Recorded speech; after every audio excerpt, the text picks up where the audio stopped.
Our last day of this week of Webisodes, and we're ending it with a bang. You may have heard about layering. It's a new way of doing stamping, and we've got something very, very special. Right, we've got a new layering stamp set, plus we have some new inks to show with those, and we're even going to show you the new Misty stamping tool. Right, lots of things. Come play with us.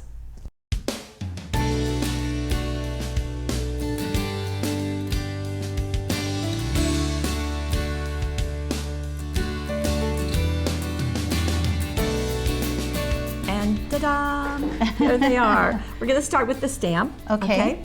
And it is our silicone stamp. There are 28 pieces in here, but the magic is in the way the stamps are designed. Right. These are layering flowers, so you're going to lay down a base, then you're going to stamp the next layer, and then the next layer to get these great highlights. And of course, we show you on the back, just kind of do 1, 2, 3 so that you can see. Oh, great. And I like that they're numbered different colors. So all of the orange ones go together, all of the yellow ones, the green. That's a great idea. Right. And then we also have some words. And because it's hot off the press, you get 2 examples. And I have to say, I love this with the words going over the top. Oh, yeah. That's just a great an idea. Excellent look. And so of there's course, always lots of sentiments, too, which is wonderful with our stamp sets. 28. Clear silicone stamps. Okay, and we worked with Clear Snap to do these cat's eyes. Now the cat's eyes are this oval shape, right? And the trick in doing this is not only to have the right stamps, but also the number of ink pads, because you need to have it in the light, medium, and dark tones. Right. And what I love about the pigment inks with this layering process is that they are opaque, so that you can't really see through them. When you stamp the next layer, it's going to give you whatever color you put on there. So we have a purple collection, a pink collection, an orange and red. We've got the yellow and greens, especially for leaves and the center of flowers, and we have a blue selection. And I will tell you that Lene worked diligently to get sure that the right shades were in here. Right, so it's wonderful. The individual boxes, the containers, I just think are really neat. So this is why they call it a cat's eye. And it's because of that shape, and you can start with each layer on here on the pad. We're going to start by taking off the cap so that you can access that top color, that nice light pink. But then when you move to the others, you just start taking them off one by one. You can place them back on there nicely, and you can still hold on to them and stamp just like that. And you can see the 3 colors that you just did all work together perfectly. Yes, and then there's another series of light, mediums, and darks. So let's look at a project. Let's look at a project. Okay. Well, here we have a great example of the final execution of this system. And so you can see the reds and the oranges. You can also see the yellows and the greens, and so the yellows and greens are together, the oranges and reds are together. Isn't that just fun? It is. And I want to show you, before we move on, I want to show you an easy way of doing this. Okay. It's by using the Misty stamping tool. This is something new to us, and it's been really fun. We've been playing with it a lot. Be sure and see the product review. I talk about all the details and the different things you can do with it. It opens and closes like this. You're going to place your stamp here, and you're going to stamp onto your cardstock. So there's a foam pad in here, and I just set my cardstock piece right on there. These are 2 little magnets, and I covered them a little bit with washi tape. That's so that they don't chip. That was an idea I saw online, which I thought was kind of a neat idea. And that's going to hold that in place. Now you're going to take first, let me look at, so here's a stamp set that I've been using quite a bit, and I've got that base layer for the rose. I'm going to place that first down on my paper. Where do I want to put it? If I want to put it right there, I go ahead and place it stamp side down on there. Then I close the Misty, press down, and it picks up the stamp. So now I know when I close it that it's going to be right in that same place. Then I choose the lightest layer that I want to use. I think I'll go for kind of an orange look, and I'm going to choose a light layer and go ahead and ink up that stamp. I like using the lighter layer on the bottom because it just seems to show up nicely to have the darker stamped areas on the top. So the base will be like that. I'm going to turn it over and press, and just make sure that it's pressed all over, and that is going to give me a great image. So there's the first layer. Now I'm going to go to the second layer, and that's this one. Now, because I've got the Misty, I can just go ahead and line that up just like this. I can just set that right onto my image so I know exactly where I want to stamp. I'm going to remove the top layer, close that. It's going to pick it up, and then I can ink the next one. I'll go with a little bit darker. I'm doing oranges, it looks like. And make it a little bit darker layer. And this is what you're going to use for each one of these layering stamps. This is the process that you're going to use. One layer and then the next layer. You go ahead and stamp that in place. Make sure that I got that all over. I love those magnets holding that in place. Oh, if it does move, I know that I had that right down in the corner, so I can put that right back in there. So now you can see that next layer just stacked right on top of there. Take that one off, and then I go to the last layer, which is this one.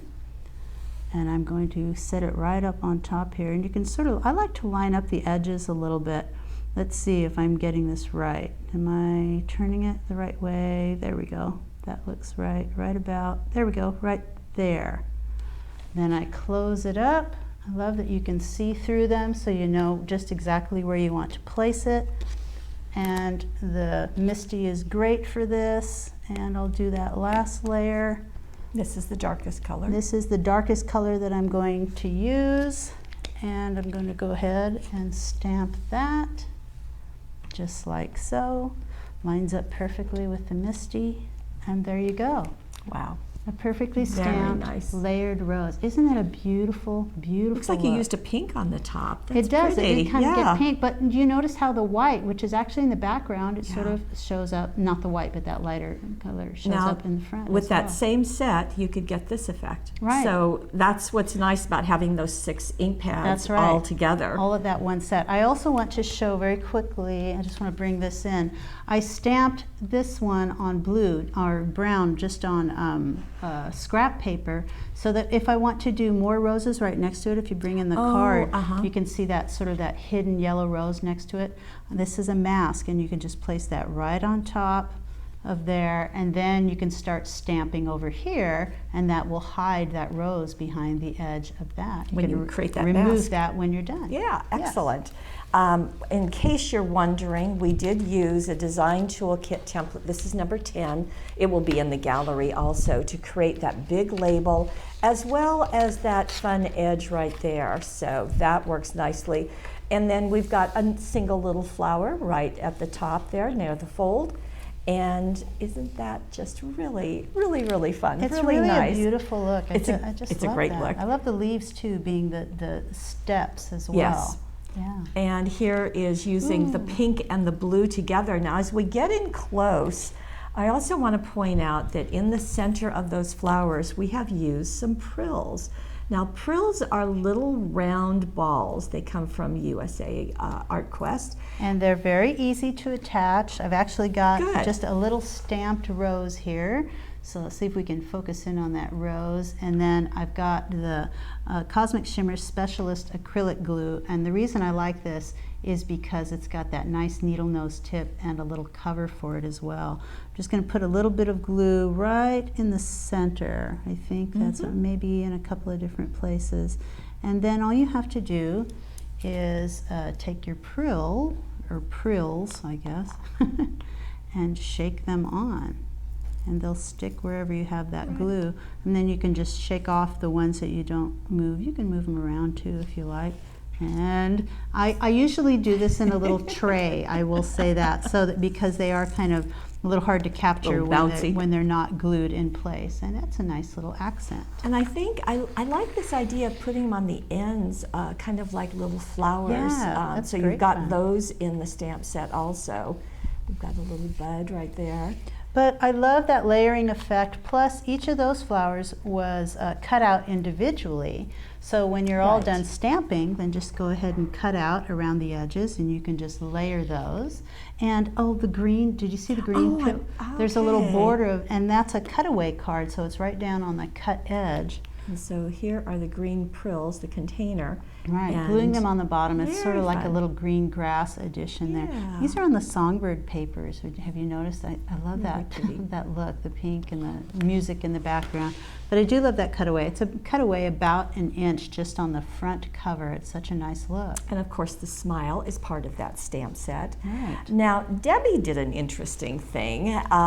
While we love the idea that you get all of these different tones, she did something else. She got the different tones, but she got them in a different way. So I love the pigment inks because they will be opaque when you stamp them.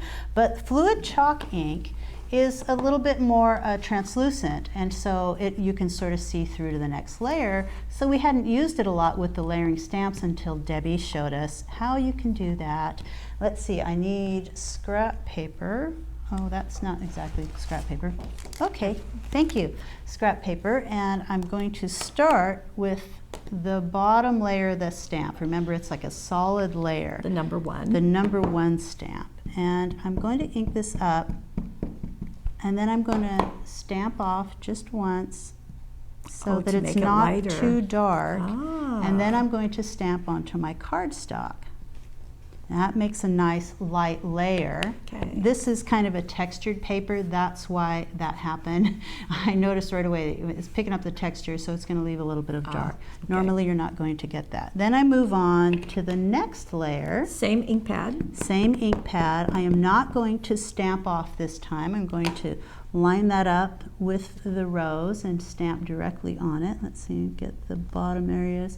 The Misty would have been great for this. I was just thinking that. Now, when I stamp this layer, you're going to see those lighter layers through, because every time you stamp, the combination of the colors is going to start to make a different, a darker shade. Right. Now I've got the third layer of that stamp. Go ahead and ink that up, and then just focus that one right on the top. And normally you're going to line up the edges of this stamp. I'm looking for the edges to line that up. And then stamp, and when you do, it makes an even darker layer. I am really surprised by that.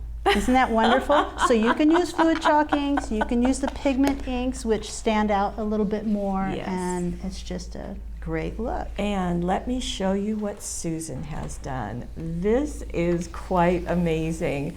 This bouquet is silver, white, and black, and isn't it stunning? It is. It's just beautiful. It's all with embossing powders. It's done with embossing powders on black cardstock. And you can see the white was the white the bottom layer? The white was the bottom layer, and well, it depends on. I think it depends on the flower you look at. The one I'm about to do, the white is the bottom layer. So I've got black cardstock. I went ahead and stamped and embossed in white the bottom layer, and the white around the edges you see are because before I move on to the next layer, I use the perfect pouch. So that makes sure that it's not going to stick to the rest of it when I do the next layer. So the second layer of the rose, I have it here, and I have Versamark. I'm going to go ahead and ink up that rose number 2 layer. Then I'm going to line it up just like we've been doing. It's the same process. I'm going to look for where I need it. Sometimes I get a little, okay, that looks about right. Line it up, stamp it. So only the Versamark is on there. You can't see that until I put on the silver. And I'm going to do the black last. Okay. So it's still a light, medium, and dark. Right. It just happens to be white, silver, and black. With the white, which was the lightest, the medium.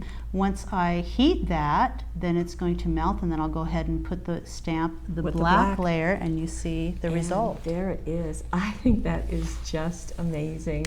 It is and beautiful. Clever that it's on black cardstock, so you've got that little edge as she cut those out.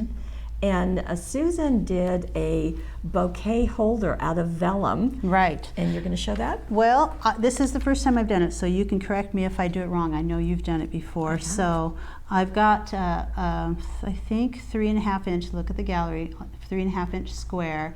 I marked the center of these 2 upper edges, the center here and here, made a little pencil mark.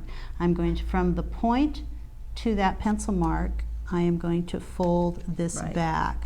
So it's going to be folded from that point over. Up to that center mark. Of course, with vellum, as you know, you have one shot at making that fold because it will crease the vellum, of course. So I've got it that way, and then I do the same on the left side. So I'm not lining them up in the center. No. I'm lining up that from that bottom They're point going to overlap to that mark that I made halfway down. So they're going to overlap, and then all you have to do is fold this back just a little bit. And I think we're just going to eyeball that and fold them back. And I love that look. So you've got a little easy rose bouquet there, holder. And she also used the silver linen paper. You can see down here, and for stems. You can sort of see them peeking out there, the little stems. Very sweet. Just gorgeous. And on the inside, another little strip, again, specialty paper. You can just do it in special places. And one single rose, and sending love. So, layering flowers, and whoever it was who commented during the Christmas card making, the end of August, that she was a little surprised we didn't have any layering stamps. I did email her and said, watch, we'll have it later. And I hope you're as delighted as we are. And I love the fact that we have the matching cat's eyes. Yes, so they're wonderful. They go perfectly easy. With these. The stamp, the Misty works great with them. And thank you for joining us for a week of Webisodes. It's been our pleasure, and thank you for being part of our Paper Wishes family.